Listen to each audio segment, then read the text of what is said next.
All right.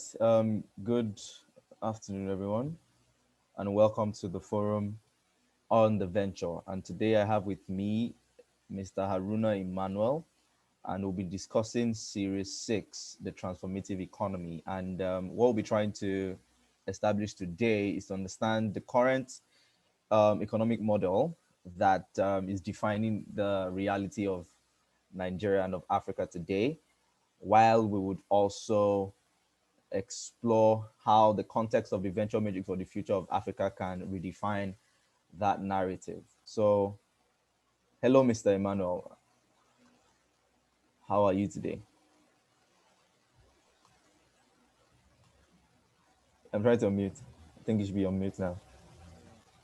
Okay. Yeah. Can you hear me? Yes, I can hear you now. Yeah. I'm doing great. So how are you too? Yeah, I'm good. I'm good. So good to have you on here. It's 11:58 by my time, but I think we're going to just jump in straight up so that we can keep the time and maximize your presence with us. Thank you so much for doing this. Okay. Yeah. Thank you for actually inviting me to the program. I really appreciate that. All right, awesome.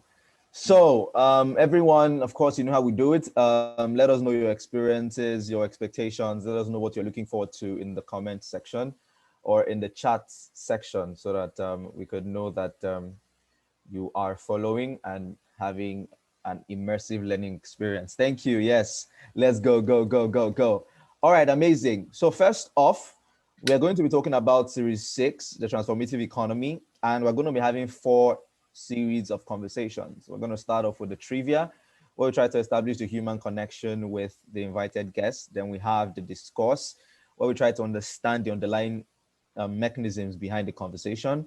Then we have the strategy session where we lean on your insight and experience into the conversation so that we could gain practical insights into the kind of actions that we can take. And then we'll have the forum where we'll look for the one thing that we need to focus on now and that will lead us to our biggest impact area.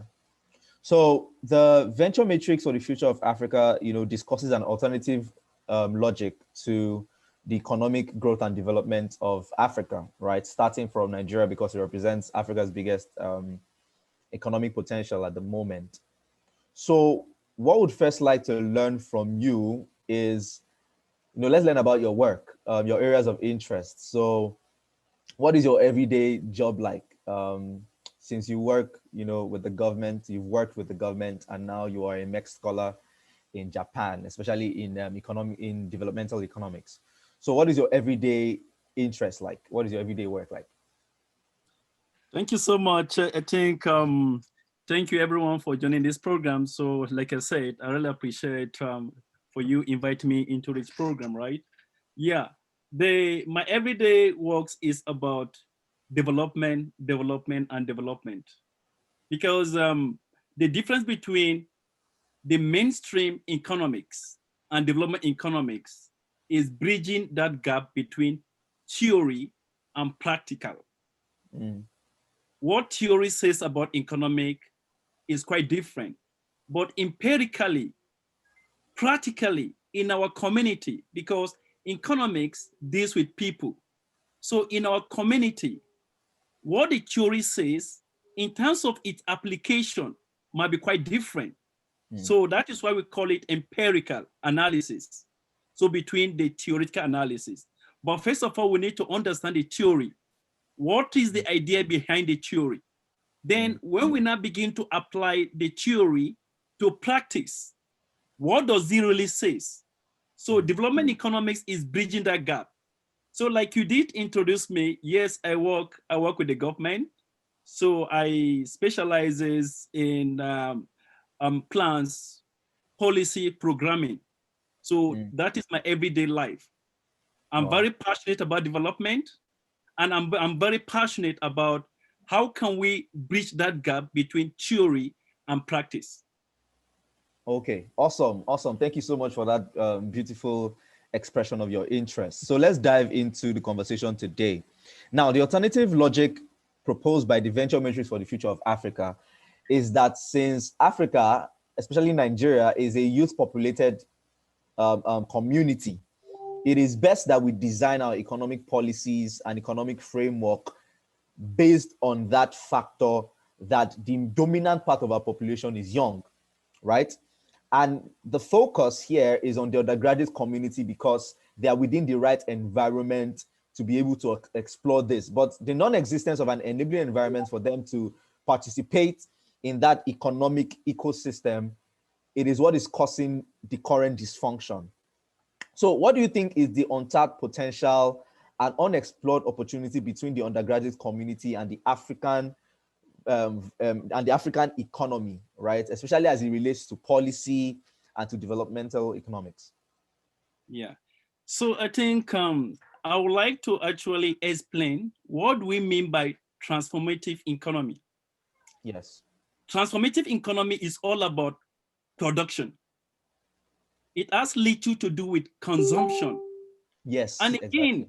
again, like in Africa, in Nigeria, where I come from, imagine our population is around 200 million, approximately 200 million people. Yes. So what we do, what our economy shows that we are a consuming nation, not a productive nation. Now, how do we bridge that gap? Because the disconnect is within the framework of the ecosystem itself. Yes. So the ecosystem does not operate in vacuum. It operates with people, the living things. That is what makes ecosystem. Yeah. And the living things is about our life, right? It's also about our educational pursuit, right? So Yeah. now bridging that gap, what is the space for the undergraduate? I remember vividly while I was undergraduate there in Ahmadu Bello University, we never had opportunity to actually benefit from this type of intervention. Because I actually graduated in 2007. So from 2003, 2004, 6, 7, we never had this wonderful opportunity like what you are projecting now. As undergraduate then in the university in Zaria, all what we knew is to go to class, attend lectures, go home and eat and sleep, and then go back to library. That is what is obtainable during our days. But things are changing now. Thank God for the 21st century. This 21st century talks about skills, not really certificate, because certificate more or less is based on theory. Because what we are being taught in the school, in the classroom, is basically theory. Then skills. I keep on telling my so many mentees that you don't get skills in the classroom. No, nobody gives you skills in the classroom. You get skills by practicing. Now, so you have the theory on one side, then you need to practice the theory to give you that necessary skills. So that is a disconnect in the undergraduates. Now is that then how can the youth or maybe undergraduate student unlock that potential? We live in a community. Most of our universities are located in a community. I remember during my days, so I need to force myself to actually go out there and look for opportunity to serve the community. Then so we go to Usasa, is it Usasa there in Zaria? Then Samaru, so there are some villages. So I volunteer myself into some associations in school. Then we have African Union Student Club. Then I can remember very clearly. So we do community intervention. So this community intervention, we approach some community to see what are the main issues, what are the gaps. So why am I referring to this example? I'm saying it because the skills that undergraduate needs, you can't get it within the four square of the classroom, no. So we need to participate ourselves into associations in school. I'm not saying that you should abandon your classes, no. So try to see how can you be able to manage your time very effectively. Classes is a requirement for you to attend certificate, right? Then but the skills, so you need skills. Then bridging with the government policies. You know, there sometimes is that as undergraduate, except people that study social sciences, like maybe political science, or maybe sociology, or maybe economics, that get themselves used to government policies because it's part of their courses in school, right? Then what about sciences, the engineers, right? So it's very difficult for them to get used to all those government policies. So now is that 21st century make it very easy. During our days, we only had 3310 mobile phone. So as in it doesn't have, so as in it's not a smartphone, right? But now almost 100% of students, or let me say 99% of students in the higher institutions have access to smartphone. Then what do you do with the smartphone as a student? It's now, so I'm not referring to pushing yourself out, right? Go extra mile. Use your mobile phone to actually access government information, because government policies, government will not leave the state house. So I begin to advocate, promote policies in the universities. No, it's very difficult, right? Or maybe, so government will not leave as, or maybe Abuja to begin to go to maybe maybe University of Abuja, or maybe ABU Zaria, or maybe Unijos, so to begin to educate people about its policy. No. So you as a student, so depending on the course you are studying in school, so you need to go extra mile, so to look for what are those policies that is somehow related to your field of study. Then get yourself so used to it. All right, awesome. Thank you so much for that. And I love that you talked about government policies. So another question in this trivia is, what do you think is, how can you, in brief and simple terms, help the undergraduate community understand the influence of economic policies on their economic outcomes? And let me simplify this question. For example, for some of us, and I'm not trying to assume, the concept of policies, right, is very abstract. Not to even talk of economic policies. It is it is a total, it's another language entirely. But what we can understand is outcomes. When we can say that, you understand, once you can add, I'm trying to get 2 eggs. All I need to do is get 1 egg and another egg, and I have 2 eggs. We understand outcomes. We might not understand the processes, but we understand outcomes. So what are the things creating the current outcome? What are the current economic policies that are creating the current outcome of what the African economy or Nigerian economy looks like today, that you think the undergraduate community needs to be very aware of? Yeah, I think is, so you asked a very wonderful question, right? Then we need to understand what is even a policy. So undergraduates needs to understand what is a policy. There's difference between a plan. There's difference between policy. There's difference between a project and a program. So we need to actually clearly demarcate them, so for them to really understand. A policy is an intention of government. So that intention, if a government chooses not to take action, is also a policy. A policy is just intention of the government. If the government say, wow, I'm not addressing Boko Haram, it's a policy. It's the intention of the government.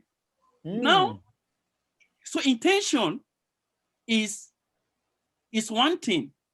Then addressing the issue is another stuff. For government choose not to do any action is a policy. So for government to do action to address a certain need is also a policy. But as in, people don't understand the meaning of a policy. So if a government says, I'm not reacting to a particular issue, it's government intention not to react. It's also a policy of government. Yes. So we need to understand that. Then again, answering to your question, when we refer to Nigeria, we refer to Nigeria as an example to other African countries. Yeah. So Nigeria is not quite different from other African countries. Yeah. Let me give you a good example, a very simple example of a policy and the outcomes. You know, like I said, a policy is the intention of government to address a certain needs. There must be a problem. Then a policy is geared, it's a process to solve that problem. Let me give you a good example of a policy that achieved a certain outcome. A good example is is the wallet policy of government. So you can remember that wallet, policy in Nigeria that as in a farmer was issued a mobile phone. So that mobile phone can tell a farmer if fertilizer is available. So it can tell a farmer how certain weathers, right, affect the crops, right? So it's a very good policy. And again, everybody will agree with me that very policy, you can see an outcome, right? So that very policy was initiated during Goodluck regime, right? And who was his name? Former, okay, this current, African development president. What's his name? And Dr. What was his name? Sorry. Additional.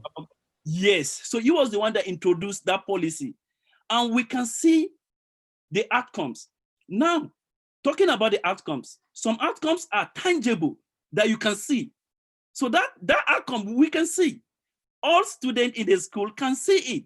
So because there was massive production, so farmers were able to increase their yield. So these are the positive aspect of an outcome. Also, as policy is intention or not intention, we also need to look at outcomes. Outcomes can be negative or positive. Positive, yeah. So do you see? So it's important for undergraduate to understand how government policy works. Yeah. All right. Awesome. Wow, this has been so expository. So for the final question in this trivia, let's now talk about the economics, right? Now that we understand that policies are the things that define outcomes, or of economies. The first time we spoke, there was something very insightful you told me about. I don't know if you can say it publicly, but I know you decode when I say it. You were telling me about the decentralization of our economic framework being the biggest area of impact that you think the undergraduate community can focus on. So, if you were to do a little negotiation between the past, the present, and the future, what do you think is the actual economic potential of Nigeria and Africa under this current system, that if the undergraduate community are able to understand and, cause a change, right, we can totally at least contribute to unlocking the prosperity of Africa? But I wanted to give the response the way you gave it to me, telling me where the biggest area of impact on our economy will come from. Yeah. Thank you so much. Yeah, the disconnect in our economic framework, particularly from this regime, so from this administration, so it's not quite different from the previous administration, right? So is the centralization of all government policies. So centralization simply means most of the policy are being designed at the federal level. So the state have little information, right? I'm not saying that they don't have much information, but in terms of keying into the federal policies, so it's very minimal. Why am I saying that? So I'm speaking from experience. So because I work at where the federal policies are being designed. So now is that in so many cases, so we tried at the federal level to see how the states, particularly key into national policies. Mind you, for the sake of this program, let me just give a clear example. At the federal level, so we have the national planning, coordinating, designing, and developing plans, policies on behalf of the federal government. Then at various states, Various states also have their Minister of Economy Planning being headed by a commissioner. So which is expected to key into the national policies discussed. So we do have every month, the federal government usually have what we call NEC, National Executive Council meeting. So which the commissioner of economy planning or budget and economy planning at the state level usually be in attendance.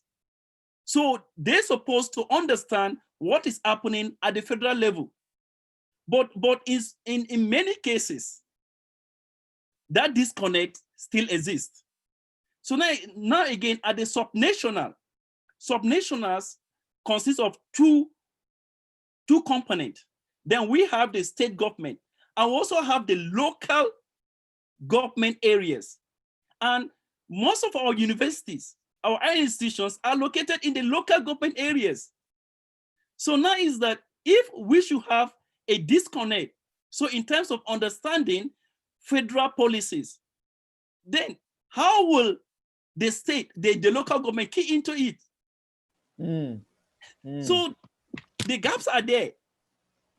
That is why I keep on telling my mentee that the state, we expect much from the state. People doesn't live in Abuja. Abuja is a vacuum, right? It's a federal. So people doesn't live in Abuja. People, economic activities takes place at the subnational level.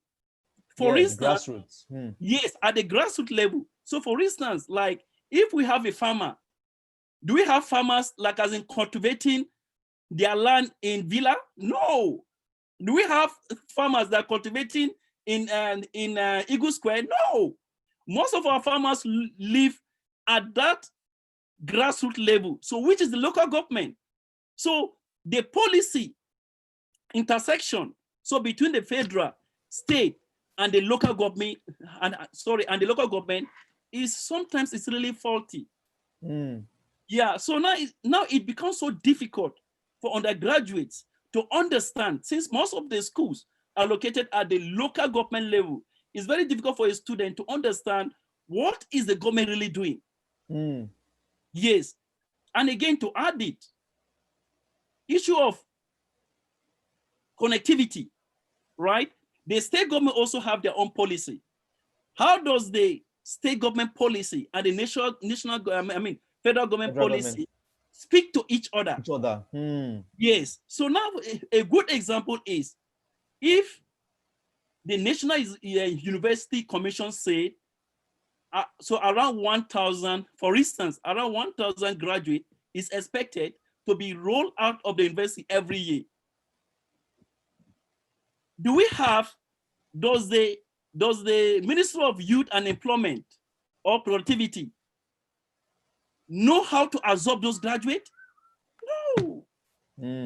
So, okay. Apart from the Ministry of Youth and Development, then talk about all those Ministry of Agriculture, Ministry of Agriculture, Ministry of Education, like maybe Power and Energy and stuff like that. So policy supposed to speak to each other. So where one policy ends, another policy begins. So as it is not that maybe, so the policy at the federal level, it should be run differently from the policies at the state level. Then again, another dangerous mistake that we usually make in Africa is the continuity of those policies. What do I mean so?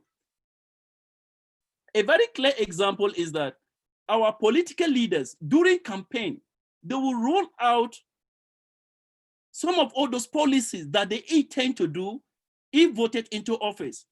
So that policy is not really aimed to promote the economy, but really to confuse people's mind. For instance, so in my locality, so I wouldn't mention the name. Yeah, it's fine. I don't think you One should. chancellor I came to, so as in, he knows me as a very controversial someone. Like as in, I always ask questions because in economics we start with questions. Exactly. So he's afraid of me. So anytime he heard I'm around, he will not come to that community. So he will leave it until I travel. So before he come to campaign, the first time he came to campaign in my own community, he says people should vote for him and he will build 10 boreholes. I was not asking, I said, and honorable, how can you build 10 boreholes? The previous previous 8 years, all those, honorable members, they only succeeded in building only 2 boreholes. And you are telling people that you want to build 10 boreholes. How? This campaign is meant to confuse people's mind. You know, Nigeria, like I said, Nigeria is very, it's very easy to confuse our mind, right? Is that we are too easy to forgive, right? So, but so we can forgive in the other aspect, but things that have to do with development, please, we should not forgive about it. So if we elect a leader, and if that leader is unable to deliver the desired outcomes, please, we should just judge ourselves, right? And actually speak our mind. Yeah, thank you. Amazing. This has been such, I just knew that these conversations will be really exciting. Thank you so much for those answers. So let's dive into the discourse now. Let's talk about economic policies and how they shape, economic ecosystems. Now, the Venture Matrix for the Future of Africa, we propose that once we can get one thing right, which is create enabling environments for value creation within our universities, it will in turn disrupt our current economic ecosystems. It will disrupt our economy, and then everybody can experience, the prosperous Africa that we all desire. But first of all, in the discourse, we need to understand how economic policies shape ecosystems, because if we are going to be able to hold government accountable, we need to understand what they understand, because knowledge is always the gap between outcomes. So how are economic, last series we discussed was with ecosystems. So we currently understand how ecosystems are built and how they are run. But they don't, as I said, all of these things don't work in a vacuum. They have to work together in alignment. So how do we design, develop, and deploy economic policies that frame economic ecosystems, that affects economics? So you can also help us understand the economic framework and all of that. But how do economic policies frame or support ecosystems for economic value creation? Yeah. Thank you so much for that wonderful question. So because first of all, we need to understand how economics work. It's like a framework. We have government, we have institutions. Institutions are government ministries, the police, the army, they're the institutions. Then again, we have household, right? Then again, we have the private sector, which is the market. So economy works like this. Do you see? So, but the major agent of an economy is the household. Why do I say the household? Awesome. So yeah, they're the production of the natural resource, which is the human resource. Exactly. So transformative economy, like I made mention earlier, is so it's about production. Yes. And what? And inclusiveness. So now is that, so if we talk about inclusiveness, what are we talking about? We are talking about the connected economy. Wow. So the connected economy, whereby we have the household on one side, we have the private sector on one side, we have the government, and we have the institutions. Yes, and again, the institutions and the government, they work pari passu. It's like, so we need a very strong institution, a transparent institution, a very strong institution, and a reliable institutions that understand the household. Now, the power of the agent of an household is that they are the one engaged in production. They are the one engaged in consumption. So because Transformative economy is more of production and less of consumption. So because we need to produce more. Yes. And again, consume at least less or maybe minimal. That is the framework. So as if we don't understand this kind of framework, it's very difficult for us to understand economics. And the power of us all is that once they consume, they spend their purchasing power. Exactly. They spend money and they pay tax to the government. So government doesn't have any avenue of getting tax, revenue, except through taxation. So it's expected that through this taxation, so the government can be able to deliver some of all those infrastructural development. You take tax from the people, from the household, from the private sector, and develop the economy. That is how a perfect economy works. But in concrete terms, there's no perfect economy. So yes. most countries doctored their own economic framework to suit the behavior of the people. For instance, now bringing in the undergraduate into this discussion, this analysis, how can the undergraduate understand that ecosystem? So because undergraduates, they are part of the household. They actually exist in the ecosystem. So they are important agents in the ecosystem. So we cannot do away with them. So now, if the undergraduates are more productive, are more exposed to government policies, right? So how the ecosystem works. So in terms of the designing, the development of all those policies and plans, we need to work together in harmony. Inclusiveness, like I said, transformation economic is all about production and inclusiveness. Yes. It's all about production. And when you talk about production, you mean growth, economic growth. And when you talk about inclusiveness, how can we make our growth inclusive?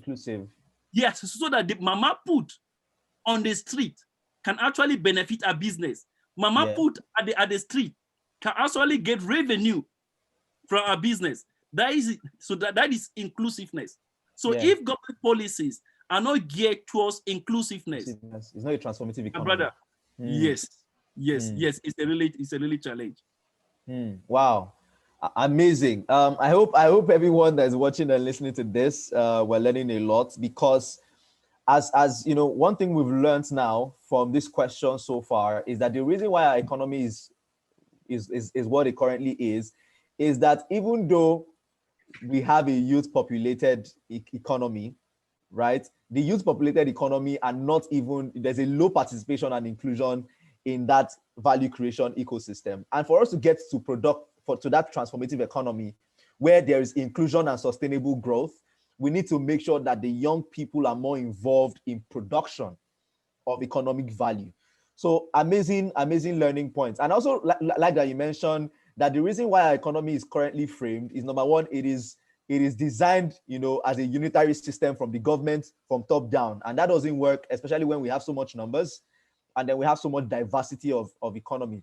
But more importantly, it is also because the current ecosystem is built on consumption instead of production, right? Compared to every other economy that is experiencing sustainable growth. So thank you so much. You can see I'm learning a lot. Amazing. So the next thing we want to learn is that you mentioned inclusion and growth. So what are the elements of a working economic policy that can drive economic inclusion and growth? How do we know that what are the measurable things we can see to say, wow, this is an inclusive and sustainable growing impact of this economic policy? So how do we what are the elements of, I don't know if I'm asking the question right, but what are the elements of a vibrant economic policy that will lead to, inclusion and growth? I think that is a better way to frame it. You actually, you are driving me to the class. You are driving me to the classroom now, right? So, yeah. Then again, I'm actually equal to the tax.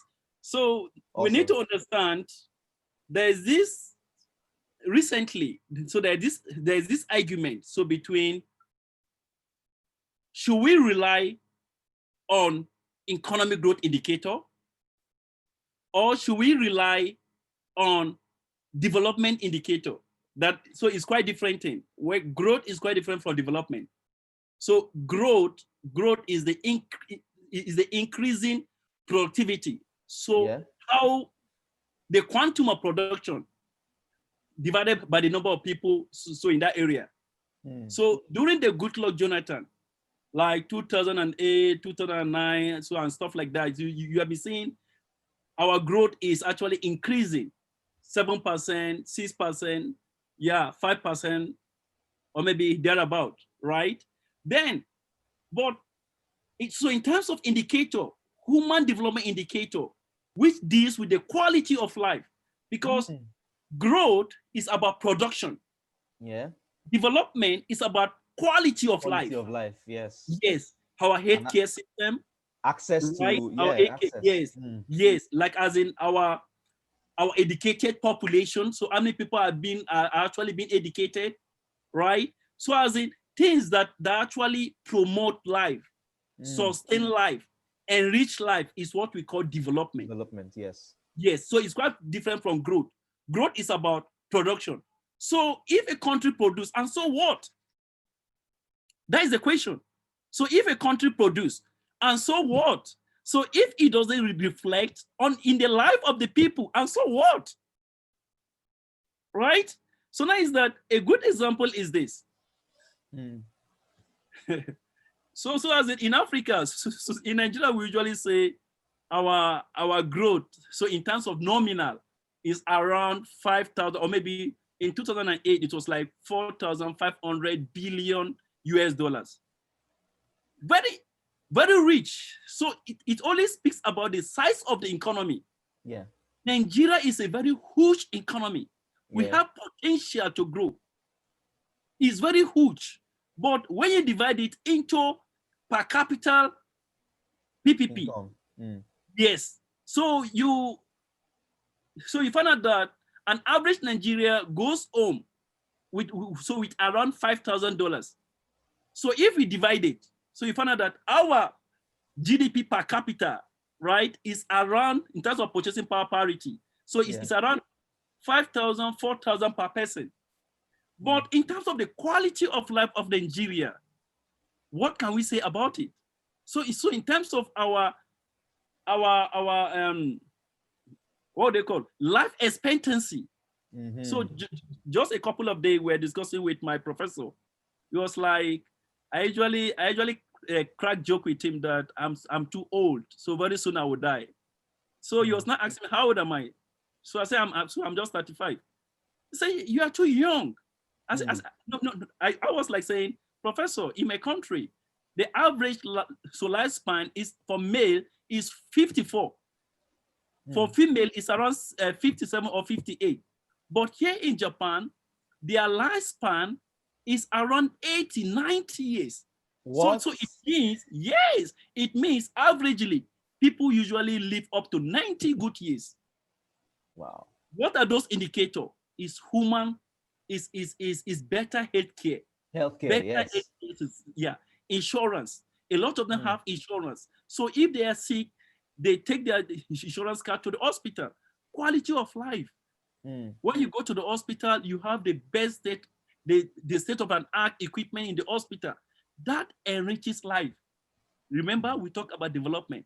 Yeah. Anything that promotes life, sustain life, enrich life is development. It's quite different from growth. Then you ask about inclusiveness. We have growth, we have inclusiveness, and we have development. So we need, for us to move from growth to development, we need inclusiveness. Inclusion. Wow. If that inclusion is not there, we cannot reach development. Economy is a process. So it's not a magic. It's a process. Yes. So navigating between government policies, first, it must be inclusive. It must consider. Must account for everyone. Yeah. All the stakeholders. Everyone. Yes. Both the undergraduates. How many numbers of undergraduates are we expecting to throw to the labor market? So what are their profession? Are we actually promoting the STEM approach, like science, technology, engineering, and mathematics. So what are the gaps in our economic structure? So it's clearly showing that in our economic structure, we lack the STEM approach. Most of our scientists are running out overseas. So because of lack of instrument to work with, I'm telling you, we have talented youth in Nigeria. A lot of youth in Africa are making waves overseas. All the department in foreign institutions whereby we have Africans, you will see them topping the class with 4 point something, 3 point something CGPA. We are wonderful. All we need is to fix all those basic necessities. Once we will be able to fix them, I'm telling you, everybody abroad will come back home. Yeah. Wow. Amazing. Amazing. Now, the last question for the discourse is, now you mentioned the economic framework and then you identified the pillars of that framework. You mentioned household, you mentioned government, you mentioned institutions, and then you mentioned the private sector, right? Now, with our understanding of the current gaps within our economic policies and the need to drive inclusion, okay, so let me quickly bring a premise to that. So, with what you just said now, let's quickly refocus. The venture matrix wants to change the conversation about the undergraduates just being a labor supply. No, we don't want that anymore. The next time we want people to look at the undergraduate community, we want to see them as a production engine.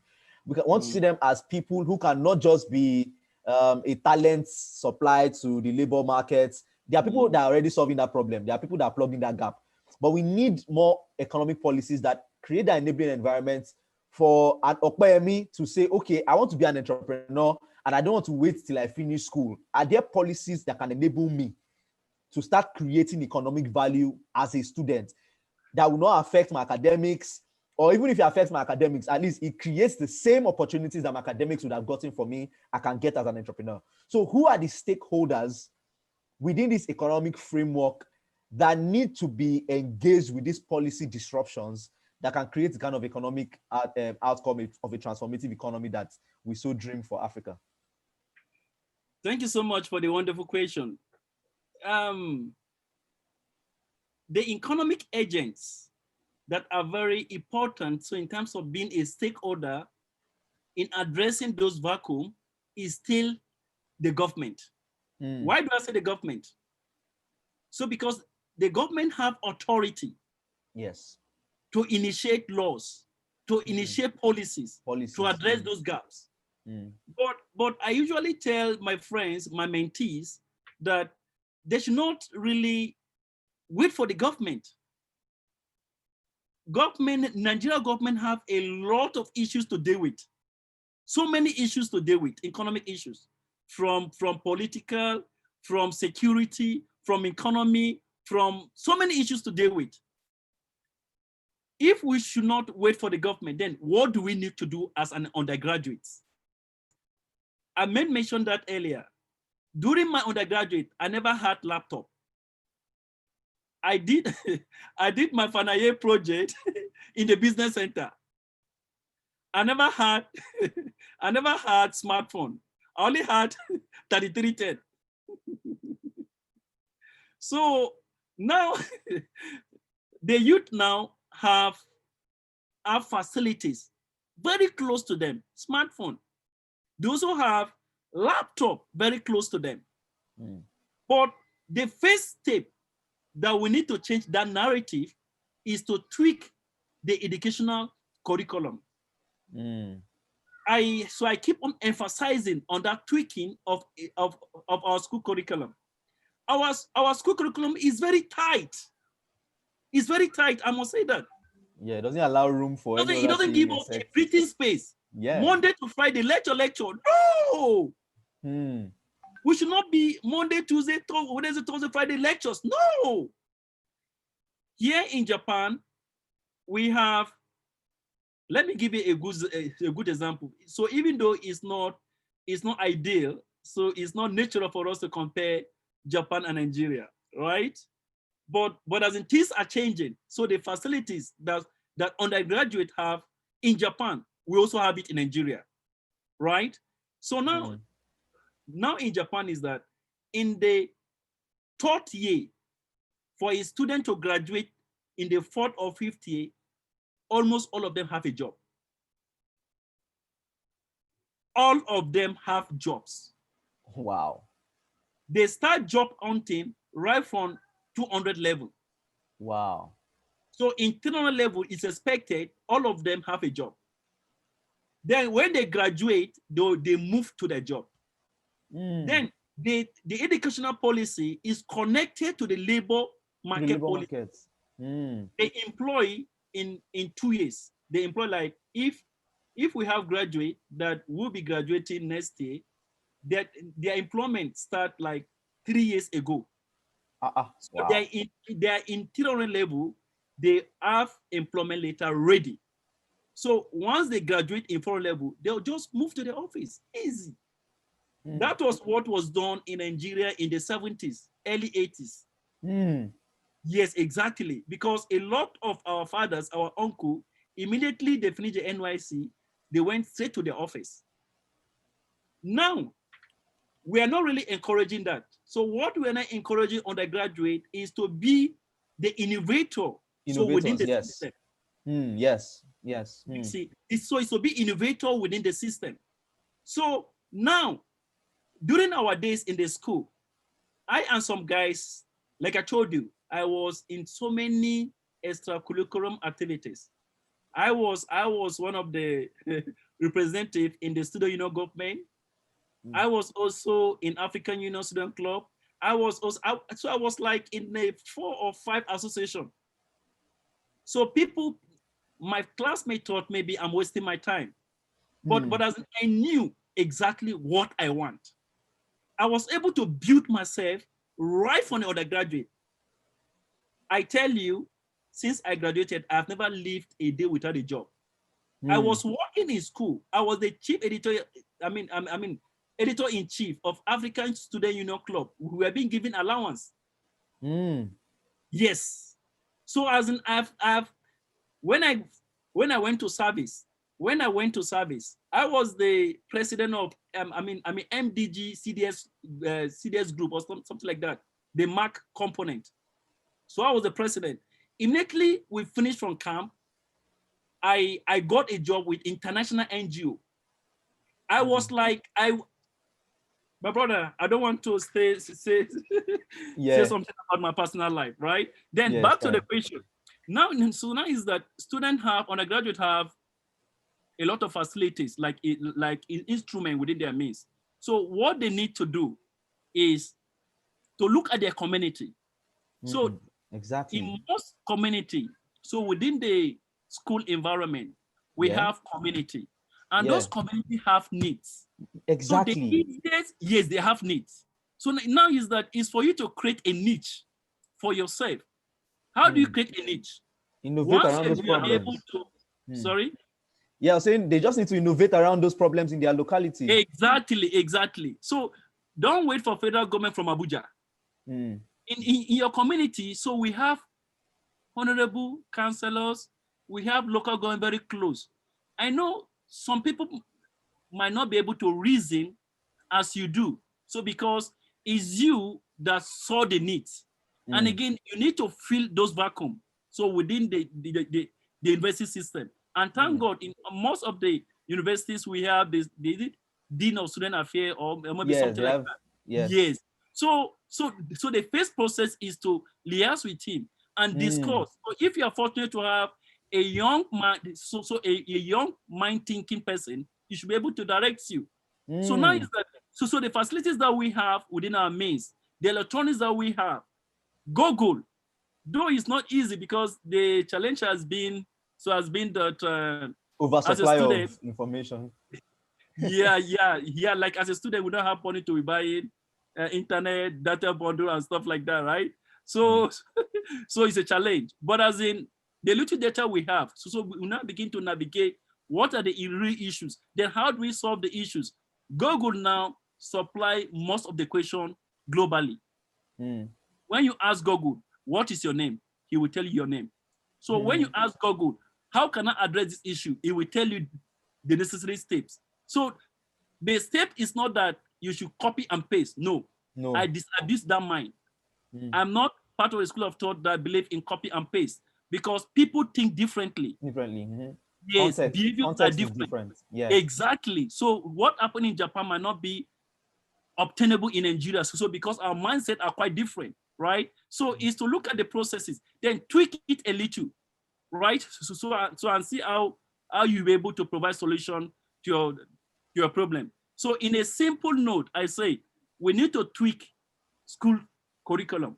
So Mm. because students in Nigeria are overburdened with classes. Mm. Classes in most cases do not save us. So we need skills. How do we build the skills? So we need to think outside of the classroom. So I think by doing that, we should be able to build the skills. Wow, I love your response, and I love that you even give a practical way to go. So we should start looking to how to liaise with our student environment governance, which are the admins, the dean of student affairs. Even if they don't respond to you, at least take it to them first and establish ground. But you should already start working on something. And I like the curriculum aspect because understand from research, it was even mentioned in series 3 by Mimshak that curriculum review in Nigeria takes 4 years. That is a crazy amount of time. So it's better we are able to create an enabling environment for people to innovate faster than trying to change the curriculum. So let's go into the strategy session. What do you think the undergraduate community can do right now to create their own enabling environment for value creation before we can even start getting stakeholders involved? And I want you to answer this from an economic policy perspective. For how can we, independent of the authorities needed, like the government, how do we create our own economic policy focused enabling environment for us to start innovating on our local problems from where we are? Yeah, thank you so much for your question. So I think, first of all, undergraduates needs to understand what is their passion. What are they really passionate about? So because solving a community issues is driven by your passion. So if you don't understand what you are passionate about, it's very difficult for you to address community issues. And again, to innovate, because addressing community issues have to do with innovation. Innovation has to do with ideas. Yeah. So you need to have an idea on how to go about it. Then your passion is like kind of a bullet triggering those ideas. So, and again, your passion sustains you. So even though people around you are not really cooperative, so because it's your passion that keeps you going. First of all, we need to understand what is your passion as undergraduate? What are your goals? The challenge that we really have, like as in most undergraduate in Nigeria, is that we don't have our comprehensive and connected plans, like goal in life. You as undergraduate, what do you want? What is your passion? Can you actually divide your goal into short time, And long medium term. time, and long time? Okay, in the short time, this is what I want. I want to graduate. Then in the medium term, so which has to do with 4-5 years after graduation, and what next? Do you want to go back to the labor market? So if you begin to strategize those plans into the short term, medium term, and long term, then you understand exactly what you want. Once you understand what you want, then you now begin to take a proactive action to innovate. For example, if I'm schooling in XYZ community, and I found out that I've noticed that most of them usually take their gas Cylinders. yes, to go to filling station to actually buy gas. And you live in that community, and you notice that this is a challenge that those community people are having. they don't have a middleman that supplied those gas to their household. So you as a student, that doesn't stop you from addressing that issue Exactly. to actually create a company, right? Get one or two guys. That is how Facebook started. Mind you, most of the entrepreneurs in America, in the US, in the United States, started in the school. Exactly. They started in the school. Most of them started in MIT. Most of them started in Oxford. Not when they graduate. That is basically the mistake that we make in Nigeria. We are waiting to graduate. No, you don't wait to graduate. Innovation starts in the school. Local problems first. Exactly. Look at your community. What are the really issues? And so it's not the issues. What are you passionate about? It's about passion. So when you discover it, then sit. If you alone cannot drive it, get like-minded people, right? Your friends in the class. Okay, bros. So I've seen this issue. So this is the issue that this community is facing. Most of them buy their gas from the filling station. Can we quickly register a company and actually rent a kind of a truck that will go to their house, pick those cylinders, go to the what's it called, filling station, and buy it for them and bring it to their home? You are solving a problem. You see, you are solving a problem. And people, again, of course, pay for it.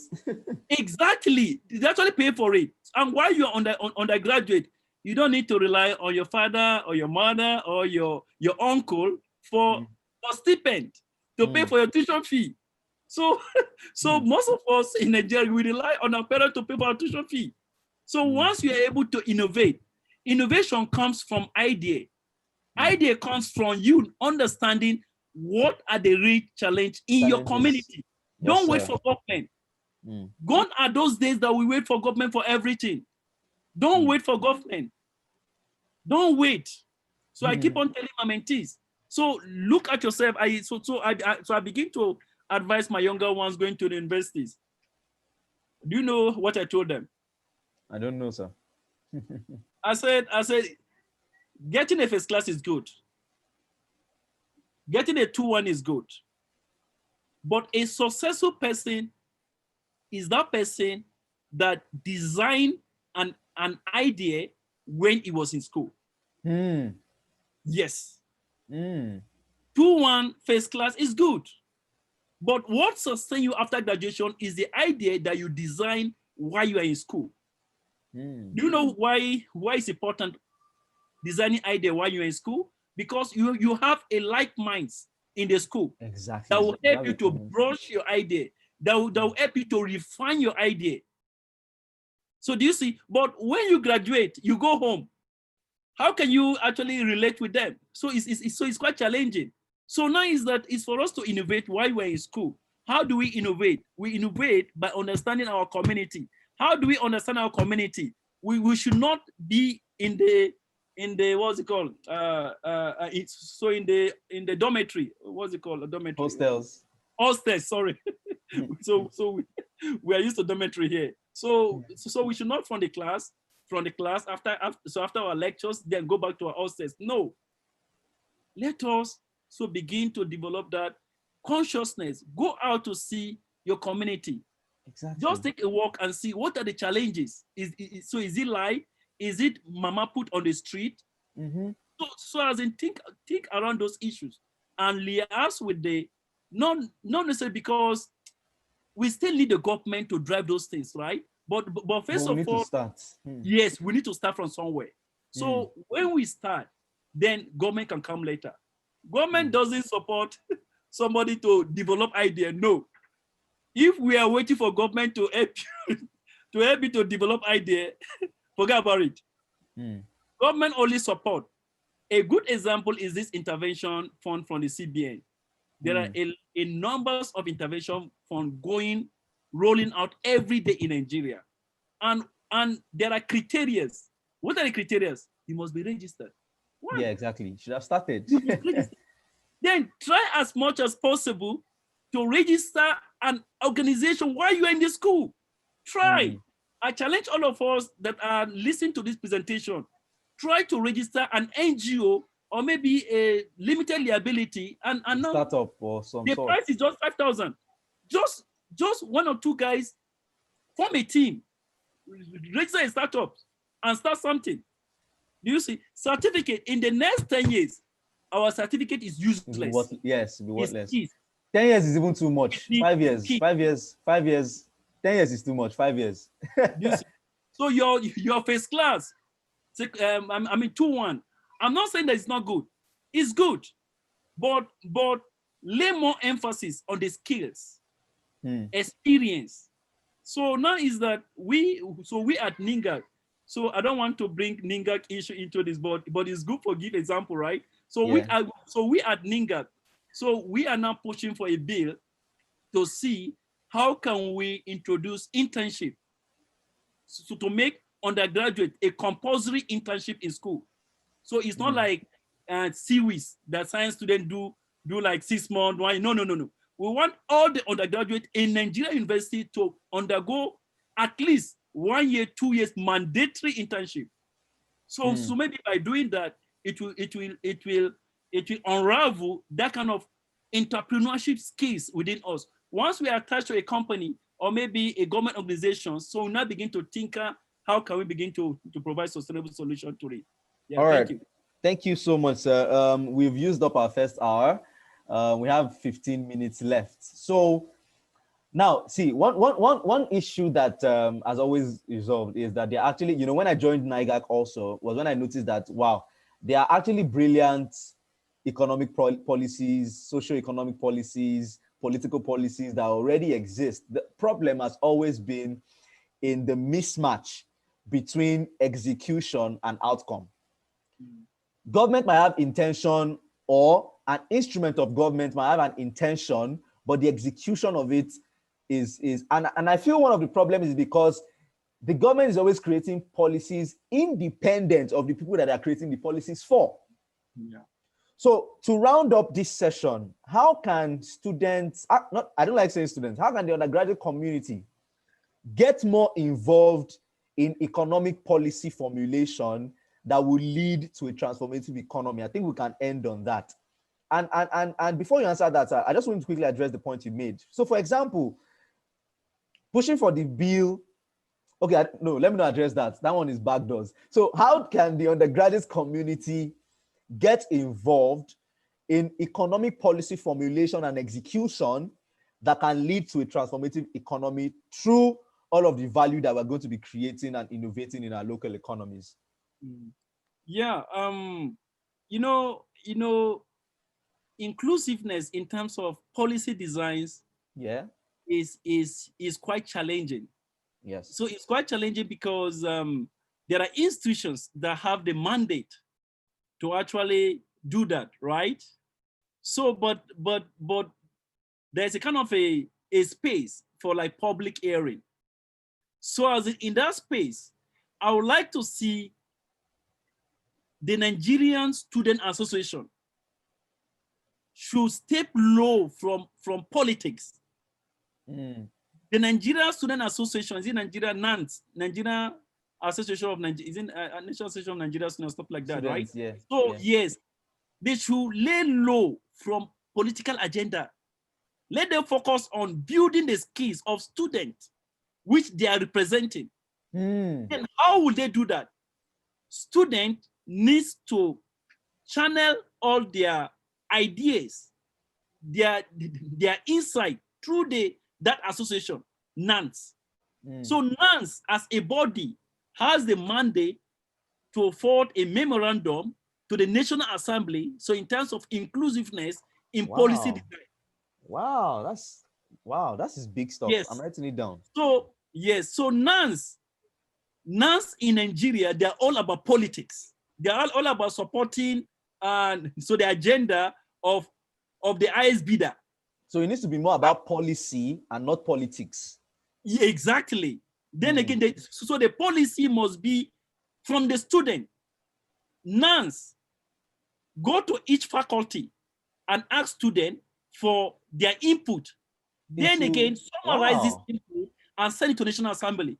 Mm. But I'm speaking because I was, during my days, I was also part of NANS because I was a representative in the student union government. So I know how NANS operate, right? So Mm. is that less of supporting so the governor of A, the governor of B, the governor of C. So I mean, begin to collect envelope. No, it's all about envelope. So it's about supporting the interest of the student, and that is what Mm. NANS is being established for. Mm. Push the interest of the student. What are the interests of the student? The student need to build their skills. Then the student needs to be actively involved in what? In policies design, Mm. right? Then how can we do that? Go to each faculty, send a kind of a memo that has any student to that. Thank God it's very easy to coordinate because each faculty has was association, right? Yeah, Each was department yeah. have association. So it's very easy to push it from the department level to the faculty, then to the NANS. So NANS Mm. summarizes what the student want, the interest of the student, and push it to the National Assembly for inclusion into policy design. Mm. If not, except through an association, because it's very difficult as individual The students individuals, to yeah. be actively involved in policy design. So True. policy design has a lot of processes. And again, so in these processes, those institutions that have the authority to do that might want a kind of submission from an association like So, mm. traders association, student association, women association, so and youth association, stuff like that. So I Mm. think I'm actually suggesting the best way to go.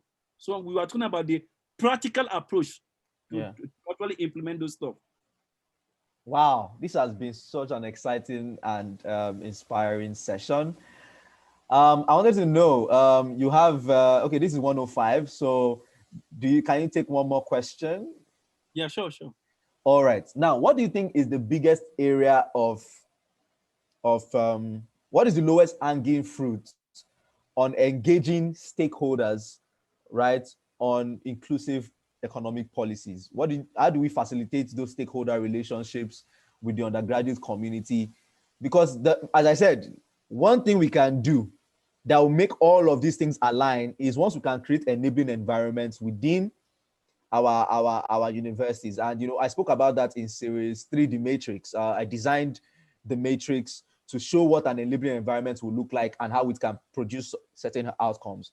So how do we facilitate? What's that area that you think stakeholders will be able to make concessions to our own needs? Because as you mentioned, it's about policy and not politics. But one thing that defines politics is self-interest. And most times these stakeholders do not get involved if it doesn't align with their own goals and aspirations.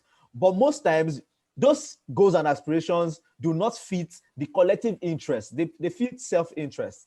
So what other areas, can we explore to create partnerships with stakeholders for economic policies?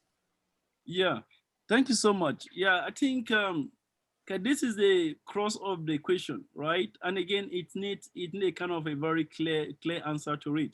Yes. Yeah. So in terms of the value creation, maybe the value idea, so that actually align with the stakeholders' interests.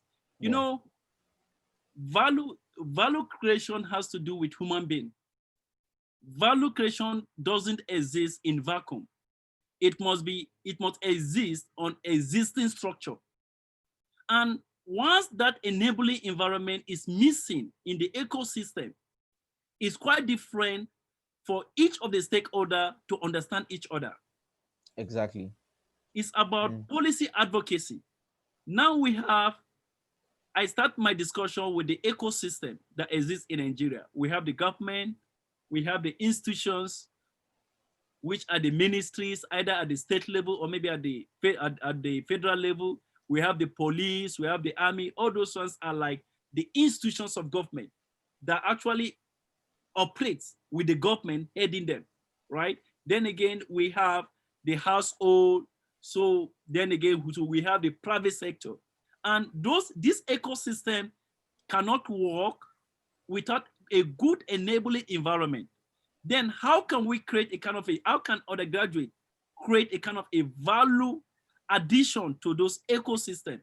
Is, as it stands now, is very challenging. I must say is very challenging. So because students are virtually excluded. So in terms of True. contribution to policy programming in Nigeria, God bless they you for are this point, sir. totally True. excluded. Excluded. So in Yeah. Nigeria, we have more than 60% of the population of the youth are between the age of 25 to 18. 60%, 25 to 18. So it means that we have a kind of very huge youthful population. And if government policies does not take cognizance of those huge number, it actually becomes so challenging. For instance, I will give you a good example with my second country. I so much adore the country, Rwanda. Whoa, I yes, love so Rwanda. Yes. We have seen, or maybe we have read how the government, both the institution, engage the youth in a robust discussion. So let us borrow from that. Let us have a good strategy. Number one of the strategy is town hall meeting. I don't care how they organize it. Let's have a town hall meeting. Do you know why I love town hall meeting? Why? So the town hall meetings allows you to see face to face, to understand if a person is lying or not. Yes. Yes. Okay. So let the students and the stakeholders, let them see eye to eye. Eye to eye, tell us what do you have. Then the student will now scrutinize it to see, is it workable? So because I must tell you, we have a very vibrant Nigerian student, undergraduate. We have them. I'm fortunate to attend the Mandela Washington Fellowship and also the what was it called? The Regional Leadership Center, Yali, Regional Leadership Center. So I've seen a lot of Nigerians. Our numbers are amazing. In Mandela Washington Fellowship, during my time, 2018, we are 60. No country like that. The follow-up country was Ethiopia. So we did about around 40. We are 60. Amazing people, brilliant people, well-educated people. Those guys graduated from Nigerian universities. They have a lot of stuff upstairs. Then again, in the Regional Leadership Center, so which is being organized in Ghana, Accra, and also Lagos, right? And Ascon in Lagos. We have a lot of vibrant. We are so many Nigerians. So vis-a-vis, that is how our undergraduates are so many. So the first approach to do is to organize a kind of town hall meeting. When we organize a town hall meeting, I don't care how they intend to do it, but I would love to see an engagement face to face. So between the student and the government and the private sector. So in designing a kind of a very formidable, yes, a kind of very formidable enabling environment. Constitutionally, the government is supposed to provide enabling environment. Yes. Constitutionally. The private sector are not expected to provide enabling environment. It's the government. Yeah. So if the government in any economy, government provide enabling environment. What are those enabling environment?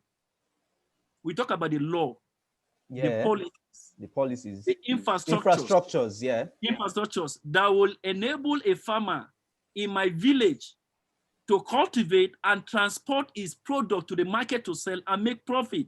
And that will encourage road infrastructure. And we're talking about the railway infrastructure that will enable to beat the costs, right? Then again, we're talking about the sea that will discongest our Apapa Wharf. Since how many years ago, our Apapa Wharf, we have so many routes in Nigeria, Calabar. So we have in Lokoja dredging. So do you see, those are the kind of enabling environment that every country cherish. Even partnerships, international partnerships. Exactly. So if we should be able to have that kind of a town meeting that enable students and those relevant stakeholders to meet face to face and discuss, not in paper, not Not Zoom call. NTA, not in NTA, no, face to face to discuss. Yeah, so I Mm. think that would greatly help. This has been amazing. Thank you so much. We've come to the end of today's session and we are right on time. I really appreciate that you've invested this time and your mental resource with us. This has been such an amazing engagement. Thank you so much, Mr. Emmanuel. I hope you've Okay. had fun also. Yes, yes. Thank you so much for having me. So I think it's actually worth it and it's very interesting. All Yeah. right, awesome. So we've come to the end of today's session on the forum on the venture. We'll be having another session tomorrow with Stacy and Pearson. She's an economic innovation specialist. In fact, she's even based in China, so she'll be reaching out to us from Beijing, China tomorrow. And that will be the that will be the final session for Series 6 as we look to round up this series of conversations on Series 7 next week. So thank you so much for joining in. Do have a great day and cheers to a prosperous Africa that we all want and dream of. Do have a great day.